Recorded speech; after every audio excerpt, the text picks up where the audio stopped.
जय श्री राम दोस्तों। आज हम लेके आए हैं मुंशी प्रेमचंद की लिखी रचना आखिरी मंजिल। चलिए शुरू करते हैं। आ आज 3 साल गुजर गए। यही मकान है, यही बाग है, यही गंगा का किनारा, यही संगमरमर का हौज, यही मैं हूं और यही दरो दीवार। मगर इन चीजों से दिल पर कोई असर नहीं होता। वह नशा जो गंगा की सुहानी और हवा के दिलकश झोंकों से दिल पर छा जाता था, उस नशे के लिए अब जी तरस झरस के रह जाता है। अब वह दिल नहीं रहा। वह युवती जो जिंदगी का सहारा थी, अब इस दुनिया में नहीं है। मोहिनी ने बड़ा आकर्षक रूप पाया था। उसके सौंदर्य में एक आश्चर्यजनक बात थी। उसे प्यार करना मुश्किल था। वह पूजने के योग्य थी। उसके चेहरे पर हमेशा एक बड़ी लुभावनी आत्मिकता की दीप्ति रहती थी। उसकी आंखें, जिनमें लाज और गंभीरता और पवित्रता का नशा था, प्रेम का स्रोत थी। उसकी एक एक चितवन, एक एक क्रिया, एक एक बात उसके हृदय की पवित्रता और सच्चाई का असर दिल पर पैदा करती थी। जब वह अपनी शर्मीली आंखों से मेरी ओर ताकती, तो उसका आकर्षण और असकी गर्मी मेरे दिल में एक ज्वार भाटा सा पैदा कर देती थी। उसकी आंखों से आत्मिक भावों की किरणें निकलती थीं, मगर उसके होठों प्रेम की बानी से अपरिचित थे। उसने कभी इशारे से भी उस अथाह प्रेम को व्यक्त नहीं किया, जिसकी लहरों में वह खुद तिनके की तरह बही जाती थी। उसके प्रेम की कोई सीमा न थी। वह प्रेम जिसका लक्ष्य मिलन है, प्रेम नहीं वासना है। मोहिनी का प्रेम वह प्रेम था जो मिलने में भी वियोग के मजे लेता है। मुझे खूब याद है, एक बार जब उसी हौज के किनारे चौंदनी रात में मेरी प्रेम भरी बातों से विभोर होकर उसने कहा था, आहा! वह आवाज अभी मेरे हृदय पर अंकित है। मिलन प्रेम का आदि है, अंत नहीं। प्रेम की समस्या पर इससे ज्यादा शणदार, इससे ज्यादा ऊंचा ख्याल कभी मेरी नजर में नहीं गुजरा। वह प्रेम जो चितावनों से पैदा होता है और वियोग में भी हरा भरा रहता है। वह वासना के एक झोंके को भी बर्दाश्त नहीं कर सकता। संभव है कि यह मेरी आत्मस्तुति हो, मगर वह प्रेम जो मेरी कमजोरियों के बावजूद मोहिनी को मुझसे था, उसका एक कतरा भी मुझे बेसुध करने के लिए काफी था। मेरा हृदय इतना विशाल ही न था। मुझे आश्चर्य होता था कि मुझ में वह कौन सा गुण था जिसने मोहिनी को मेरे प्रति प्रेम से विह्वल कर दिया था। सौंदर्य, आचरण की पवित्रता, मर्दानगी का जौहर, यही वह गुण हैं जिन पर मोहब्बत निछावर होती है। मगर मैं इनमें से एक पर भी गर्व नहीं कर सकता था। शायद मेरी कमजोरियों ही उस प्रेम की तड़प का कारण थीं। मोहिनी में वह अदाएं न थीं जिन पर रंगीली तबीयतें फिदा हो जाया करती हैं। तिरछी चितवन, रूप गर्व की मस्ती भरी हुई आंखें, दिल को मोह लेने वाली मुस्कुराहट, चंचल वाणी, उनमें से कोई चीज यह न थी। मगर जिस तरह चौंद की मध्यम सुहानी रोशनी में कभी कभी फुहारें पड़ने लगती हैं, उसी तरह निश्चल प्रेम में उसके चेहरे पर एक मुस्कुराहट कौंध जाती और आंखें नम हो जाती। यह अदा न थी, सच्चे भावों की तस्वीर थी जो मेरे हृदय में पवित्र प्रेम की खलबली पैदा कर देती थी। दो शाम का वक्त था। दिन और रात गले मिल रहे थे। आसमान पर मतवाली घटाएं छाई हुई थीं और मैं मोहिनी के साथ उसी हौज के किनारे बैठा हुआ था। ठंडी ठंडी बयार और मस्त घटाएं हृदय के किसी कोने में सोते हुए प्रेम के भाव को जगा दिया करती हैं। वह मतवालापन जो उस वक्त हमारे दिलों पर छाया हुआ था, उस पर मैं हजारों होशमंदियों को कुर्बान कर सकता हूं। ऐसा मालूम होता था कि उस मस्ती के आलम में हमारे दिल बेताब होकर आंखों से टपक पड़ेंगे। आज मोहिनी की जबान भी संयम की बेड़ियों से मुक्त हो गई थी और उसकी प्रेम में डूबी हुई बातों से मेरी आत्मा को जीवन मिल रहा था। एकाएक मोहिनी ने चौंक कर गंगा की तरफ देखा। हमारे दिलों की तरह उस वक्त गंगा भी उमड़ी हुई थी। पानी की उस उद्विग्न उठती गिरती सतह पर एक दिया बहता हुआ चला जाता था और उसका चमकता हुआ अक्स थिरकता और नाचता एक पुच्छल तारे की तरह पानी को आलोकित कर रहा था। आह! उस नन्ही सी जान की क्या बिसात थी।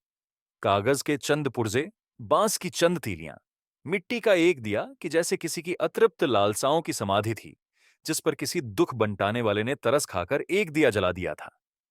मगर वह नन्ही सी जान, जिसके अस्तित्व का कोई ठिकाना न था, उस अथाह सागर में उछलती हुई लहरों से टकराती, भंवरों से हिलकुरें खाती, शोर करती हुई लहरों को रौंदती चली जाती थी। शायद जल देवियों ने उसकी निर्बलता पर तरस खाकर उसे अपने आंचलों में छुपा लिया था। जब तक वह दिया झिलमिलाता और टिमटिमाता, हमदर्द लहरों से झकोरे लेता दिखाई दिया। मोहिनी टकटकी लगाए खोई सी उसकी तरफ ताकती रही। जब वह आंख से ओझल हो गया तो वह बेचैनी से उठ खड़ी हुई और बोली, मैं किनारे पर जाकर उस दिए को देखूंगी। जिस तरह हलवाई की मनभावन पुकार सुनकर बच्चा घर से बाहर निकल पड़ता है और चाव भरी आंखों से देखता और अधीर आवाजों से पुकारता उस नेमत के थाल की तरफ दौड़ता है, उसी जोश और चाव के साथ मोहिनी नदी के किनारे चली। बाग से नदी तक सीढ़ियों बनी हुई थीं। हम दोनों तेजी के साथ नीचे उतरे और किनारे पहुंचते ही मोहिनी ने खुशी के मारे उछलकर जोर से कहा, अभी है, अभी है, देखो वह निकल गया।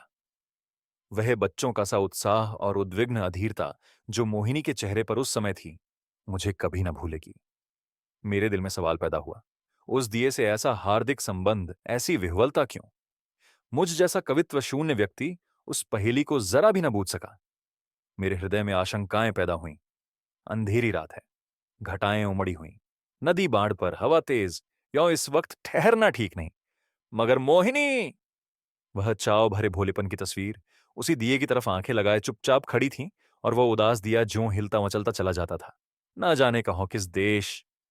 मगर थोड़ी देर के बाद वह दिया आंखों से ओझल हो गया। मोहिनी ने निराश स्वर में पूछा, गया, बुझ गया होगा? और इसके पहले कि मैं जवाब दूं, वह उस डोंगी के पास चली गई जिस पर बैठकर हम कभी कभी नदी की सैरें किया करते थे, और प्यार से मेरे गले लिपटकर बोली, मैं उस दिए को देखने जाऊंगी कि वह कहां जा रहा है, किस देश को। यह कहते कहते मोहिनी ने नाव की रस्सी खोल ली। जिस तरह पेड़ों की डालियों तूफान के झोंकों से झंकोले खाती हैं, उसी तरह यह डोंगी डौंवाडोल हो रही थी। नदी का वह डरावना विस्तार, लहरों की वह भयानक छलोंगे, पानी की वह गरजती हुई आवाज, इस खौफनाक अंधेरे में इस डोंगी का बेड़ा क्यों कर पार होगा? मेरा दिल बैठ गया। क्या उस अभागे की तलाश में यह किश्ती भी डूबेगी? मगर मोहिनी का दिल उस वक्त उसके बस में न था। उसी दिए की तरह उसका हृदय भी भावनाओं की विराट लहरों भरी गरजती हुई नदी में बहा जा रहा था। मतवाली घटाएं झुकती चली आती थीं कि जैसे नदी के गले मिलेंगी, और वह काली नदी यों उठती थी कि जैसे बदलों को छू लेंगी। डर के मारे आंखें मुंदी जाती थीं। हम तेजी के साथ उछलते, कगारों के गिरने की आवाजें सुनते, काले काले पेड़ों का झूमना देखते चले जाते थे। आबादी पीछे छूट गई। देवताओं को बस्ती से भी आगे निकल गए। एकाएक मोहिनी चौंक कर उठ खड़ी हुई और बोली, अभी है, अभी है, देखो वह जा रहा है। मैंने आंख उठाकर देखा, वह दिया ज्यों का त्यों हिलता मचलता चला जाता था। 3। उस दिए को देखते हम बहुत दूर निकल गए। मोहिनी ने यह राग अलापना शुरू किया। मैं साजन से मिलन चली, कैसा तड़पा देने वाला गीत था, और कैसी दर्द भरी रसीली आवाज, प्रेम और आंसुओं में डूबी हुई। मोहक गीत में कल्पनाओं को जगाने की बड़ी शक्ति होती है।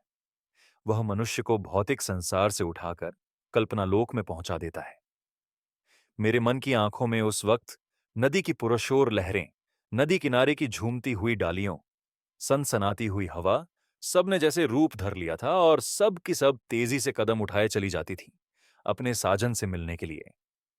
उत्कंठा और प्रेम से झूमती हुई यह युवती की धुंधली सपने जैसी तस्वीर हवा में, लहरों में और पेड़ों के झुरमुट में चली जाती दिखाई देती और कहती थी, साजन से मिलने के लिए। इस गीत ने सारे दृश्य पर उत्कंठा का जादू फूंक दिया। मैं साजन से मिलन चली, साजन बसत कौन सी नगरी, मैं बोरी ना जानू न मोहे आस मिलन की, उससे ऐसी प्रीत भली। मैं साजन से मिलन चली। मोहिनी खामोश हुई तो चारों तरफ सन्नाटा छाया हुआ था, और उस सन्नाटे में एक बहुत मध्यम रसीला स्वप्निल स्वर क्षितिज के उस पार से या नदी के नीचे से या हवा के झोंकों के साथ आता हुआ मन के कानों को सुनाई देता था। मैं साजन से मिलन चली। मैं इस गीत से इतना प्रभावित हुआ कि जरा देर के लिए मुझे ख्याल न रहा कि कऊ हूं और कहां जा रहा हूं। दिल और दिमाग में वही राग गूंज रहा था। अचानक मोहिनी ने कहा, उस दिए को देखो। मैंने दिए की तरफ देखा। उसकी रोशनी मंद हो गई थी और आयु की पूंजी खत्म हो चली थी। आखिर वह एक बार जरा भभका और बुझ गया। जिस तरह पानी की बूंद नदी में गिरकर गायब हो जाती है, उसी तरह अंधेरे के फैलाव में उस दिए की हस्ती गायब हो गई। मोहिनी ने धीमे से कहा, अब नहीं दिखाई देता, बुझ गया। यह कहकर उसने एक ठंडी सांस ली। दर्द उमड़ आया। आंसुओं से गला फंस गया। जबान से सिर्फ इतना निकला, क्या यही उसकी आखिरी मंजिल थी? और आंखों से आंसू गिरने लगे। मेरी आंखों के सामने से पर्दा सा हट गया। मोहिनी की बेचैनी और उत्कंठा, अधीरता और उदासी का रहस्य समझ में आ गया, और बरबस मेरी आंखों से भी आंसू की चंद बूंदें टपक पड़ी। क्या उस शोर भरे खतरनाक तूफानी सफर की यही आखिरी मंजिल थी? दूसरे दिन मोहिनी उठी तो उसका चेहरा पीला था। उसे रात भर नींद नहीं आई थी। वह कवि स्वभाव की स्त्री थी। रात की इस घटना ने उसके दर्द भरे भावुक हृदय पर बहुत असर पैदा किया था। हंसी उसके होंठों पर यूं ही बहुत कम आती थी। हाँ, चेहरा खिला रहता था, आज से वह हंसमुखपन भी विदा हो गया। हरदम चेहरे पर एक उदासी सी छाई रहती, और बातें ऐसी जिनसे हृदय छलनी होता था और रोना आता था। मैं उसके दिल को इन ख्यालों से दूर रखने के लिए कई बार हंसाने वाले किस्से लाया, मगर उसने उन्हें खोल कर भी न देखा। हाँ, जब मैं घर पर न होता तो वह कवि की रचनाएं देखा करती, मगर इसलिए नहीं कि उनके पढ़ने से कोई आनंद मिलता था, बल्कि इसलिए कि उसे रोने के लिए ख्याल मिल जाता था। और वह कविताएं जो उस जमाने में उसने लिखीं, दिल को पिघला देने वाले दर्द भरे गीत हैं। कौन ऐसा व्यक्ति है जो उन्हें पढ़कर अपने आंसू रोक लेगा? वह कभी कभी अपनी कविताएं मुझे सुनाती, और जब मैं दर्द में डूबकर उनकी प्रशंसा करता तो मुझे उसकी आंखों में आत्मा के उल्लास का नशा दिखाई पड़ता। हंसी, दिल्लगी और रंगीनी मुमकिन है कुछ लोगों के दिलों पर असर पैदा कर सके, मगर वह कौन सा दिल है जो दर्द के भावों से पिघल ना जाएगा? एक रोज हम दोनों इसी बाग की सैर कर रहे थे। शाम का वक्त था और चैत का महीना। मोहिनी की तबीयत आज खुश थी। बहुत दिनों के बाद आज उसके होंठों पर मुस्कुराहट की झलक दिखाई दी थी। जब शाम हो गई और पूरनमासी का चौंद गंगा की गोद से निकलकर ऊपर उठा, तो हम इसी हौज के किनारे बैठ गए। यह मौलसिरियों की कतार और यह हौज मोहिनी की यादगार हैं। चौंदनी में बिसात आई और चौपड़ होने लगी। आज तबीयत की ताजगी ने उसके रूप को चमका दिया था, और उसकी मोहक चपलताएं मुझे मतवाला किए देती थीं। मैं कई बाजियां खेला और हर बार हारा। हारने में जो मजा था वह जीतने में कहा। हल्की सी मस्ती में जो मजा है वह छकने और मतवाला होने में नहीं। चांदनी खूब छिटकी हुई थी। एकाएक मोहिनी ने गंगा की तरफ देखा और मुझसे बोली, वह उस पार कैसी रोशनी नजर आ रही है? मैंने भी निगाह दौड़ाई। चिता की आग जल रही थी, लेकिन मैंने टालकर कहा, सौंजी खाना पका रहे हैं। मोहिनी को विश्वास नहीं हुआ। उसके चेहरे पर एक उदास मुस्कुराहट दिखाई दी और आंखें नम हो गईं। ऐसे दुख देने वाले दृश्य उसके भावुक और दर्दमंद दिल पर वही असर करते थे जो लू की लपट फूलों के साथ करती है। थोड़ी देर तक वह मौन निश्चला बैठी रही, फिर शोक भरे स्वर में बोली, अपनी आखिरी मंजिल पर पहुंच गया। ऐसी और कहानियां के लिए हमारे चैनल को लाइक और सब्सक्राइब करें, कमेंट करें, बताएं आपको वीडियो कैसा लगा। धन्यवाद।